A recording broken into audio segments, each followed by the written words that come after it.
मुसलमानों हमने दुरूद भी छोड़ दिया। और कितनी बड़ी फजीलत है दुरूद शरीफ। इमामुल अंबिया महबूबे किबरिया हजरत मोहम्मद मुस्तफा सल्लल्लाहु तआला अलैहि वसल्लम की जात अक़दस से फरमाया, जो मुझ पर एक दफा दुरूद पढ़ता है 10 नेकियां उसके नामाए अमाल में लिखी जाती है, 10 गुनाह माफ कर दिए जाते हैं, 10 दर्जे बुलंद कर दिए जाते हैं। इरशाद फरमाया मोहम्मद अरबी सल्लल्लाहु तआला अलैहि वसल्लम ने, मुझ पर कसरत से दुरूद पढ़ा करो। जो मुझ पर कसरत से दुरूद पढ़ेगा कल कब्र से उठाया जाएगा, इसके मुंह से कस्तूरी की खुशबू आएगी। इरशाद फरमाया मोहम्मद अरबी सल्लल्लाहु तआला अलैहि वसल्लम ने, मुझ पर कसरत से दुरूद पढ़ा करो। जो मुझ पर कसरत से दुरूद पढ़ेगा कल कयामत का दिन होगा, पूरी जमीन ताबे की होगी, सूरज 1 मील करीब होगा, औलादे माँ बाप से भागेंगी, माँ बाप औलाद से भागेंगे। मैं काली कमली वाला वादा करता हूँ अपने साथ जन्नत में ले चलूंगा। इरशाद फरमाया मोहम्मद अरबी सल्लल्लाहु तआला अलैहि वसल्लम ने, मुझ पर कसरत से दुरूद पढ़ा करो। जो मुझ पर कसरत से दुरूद पढ़ेगा कब्र के कीड़े उसके बदन को नहीं खा सकते। अरे तुम्हें क्या मालूम हम किस नबी के उम्मती हैं? आदम सफीउल्लाह, नूह नजीउल्लाह, इब्राहिम खलीलुल्लाह, इस्माइल ज़बीहुल्लाह, मूसा कलीमुल्लाह, ईसा रूहुल्लाह, 1,24,000 अंबिया के सरदार मुझे आपको मुफ्त में मिल गए। हम उस नबी के उम्मती गए। अरे प्यारी प्यारी उंगली का इशारा चांद को किया, चीर के 2 टुकड़े हो गए।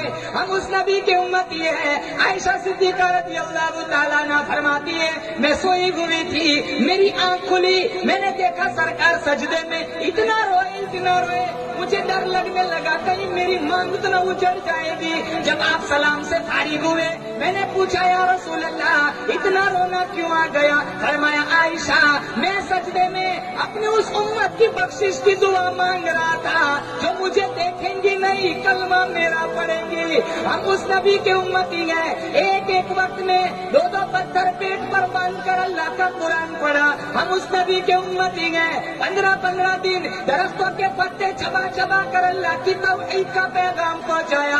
सारा बदन जख्मी, सारा बदन लहूलुहान हो गया।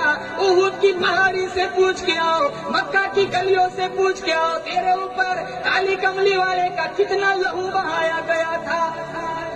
गली गली में मार खाई, मोहल्ले मोहल्ले में मार खाई, सारे आ गए, किस्सा निमटा दो, नऊजुबिल्लाह खत्म कर दो। अल्लाह का कुरान कहता है, वयमकुरून वयमकुरुल्लाह वल्लाहु खैरुल माकिरीन। वो मेरे महबूब, इनकी साजिश तुझे हलाक करने की है। मैं दरख्त का पत्ता पैदा करने वाला, रेत का जर्रा बनाने वाला मैं, समुंदर का कतरा बनाने वाला मैं। मेरा प्लान, मेरा प्रोग्राम तुझे बचाने का है। जब मैं बचाने पे आऊँ दुनिया की कोई ताकत तुझे नुकसान नहीं पहुँचा सकती। गम न कर, परेशान न हो, मैं तुझे अर्श पे बुलाऊंगा, जन्नत की सैर कराऊंगा। अंदाजा लगाओ, मेहमान मुस्तफा हो, मेजबान खुदा हो, ठिकाना अर्श अज़ीम हो, फिर क्या कहना। अबू जहल आया कंकर लेकर, हाथ मुट्ठी में, मुट्ठी तो बंद थी। अल्लाह के नबी से पूछा, बताओ मेरे हाथ में क्या है? अल्लाह के नबी ने फरमाया, मैं बोलूं या वो बोले जो तेरे हाथ में? कहा फिर मान जाऊंगा। वो खैर उसका मकसूद नहीं था, उसने न माना। अल्लाह के नबी ने अबू जहल की मुट्ठी से खिताब किया, ए पत्थर के टुकड़ों, ए पत्थर के संगरेजों, मैं अल्लाह का बरगुज़ीदा नबी हूँ, तुम अल्लाह की गुंगी मखलूक हो, मेरी गवाही दो। किताबों में लिखा है अबू जहल के हाथ के कंकर ने कलमा पढ़ा। मुसलमानों, पत्थर मान गया, आज हम कुरान नहीं मानते। और सहाबा की जिंदगी कैसी? एक देहात का रहने वाला सहाबी लाल रंग का जोड़ा पहन के अल्लाह के नबी के पास आया, अस्सलामु अलैकुम। अल्लाह के नबी ने मुंह फेर दिया, जवाब ना दिया। वो कहने लगा, साहबी काश मेरी माँ ना जानती, काश मैं दुनिया में ना आया होता, मुझे ये दिन न देखना पड़ता। सरकार मदीना सल्लल्लाहु अलैहि वसल्लम ने अपना रुख अनवर फेर लिया, मेरे सलाम का जवाब न दिया। साहबा से पूछा, मेरा कसूर बताओ। कहा, ये जो लिबास पहना ये औरतों का लिबास है, मर्द नहीं पहनता, ये मर्दों के लिए हराम है। घर गया, اور سارا جوڑا آگ کی نظر کر دیا. حالانکہ اتنا تنگی کا زمانہ تھا مسلمانوں, جس کھجور کا دانہ چوس کے روزہ رکھتے تھے اسی کھجور کا دانہ چوس کے روزہ افطار کرتے. صبح کو ملتا شام کو نہیں ملتا, شام کو ملتا صبح کو نہیں ملتا تھا. تنگی اتنی تھی احد کی پہاڑی پر امیر حمزہ کے 11 ٹکڑے کیے گئے, لیکن سارے ٹکڑے جوڑ کر ایک کفن کی چادر بھی پوری نہیں تھی. سر ڈانپتے پاؤں کھل جاتے, پاؤں ڈانپتے سر کھل جاتا.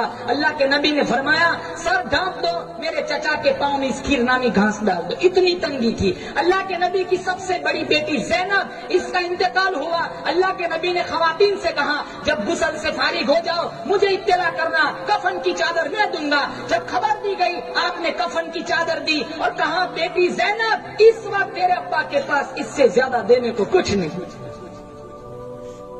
امام الانبیاء محبوب کبریا حضرت محمد مصطفیٰ صلی اللہ تعالی علیہ وسلم خاتون جنت کے دروازے پر تشریف لائے, آواز لگائی لختے جگر نور نظر اندر کو آنا چاہتا ہوں. اندر سے آواز آئی ابا جان اندر آنے سے پہلے اپنی چادر اندر پھینک دو.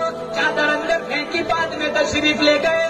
پوچھا لختے جگر چادر پہلے کیوں منگوائی؟ فاطمہ الزہرا فرمانے لگی ابا جان حالت اتنی خراب ہو گئی, تنگی اتنی ہے, فاقہ اتنا ہے, پورا بدن ڈھانپنے کے لیے گھر میں کپڑا کوئی نہیں. ایسی تنگی کا زمانہ. صحابی نے سارا جوڑا جلا دیا. پھر اللہ کے نبی سے ملاقات ہوئی, کہا وہ کپڑوں کا کیا کیا؟ کہا وہ تو میں نے سارا جلا دیا. ارے کیوں جلایا؟ پھاڑ کے دوپٹہ بنا تھا تیری بیوی پہنتی. کہا جن لباس کو دیکھ کر آپ نے چہرہ پھیر لیا کسی اور کے جسم پر دیکھنا میں گوارا نہیں کرتا.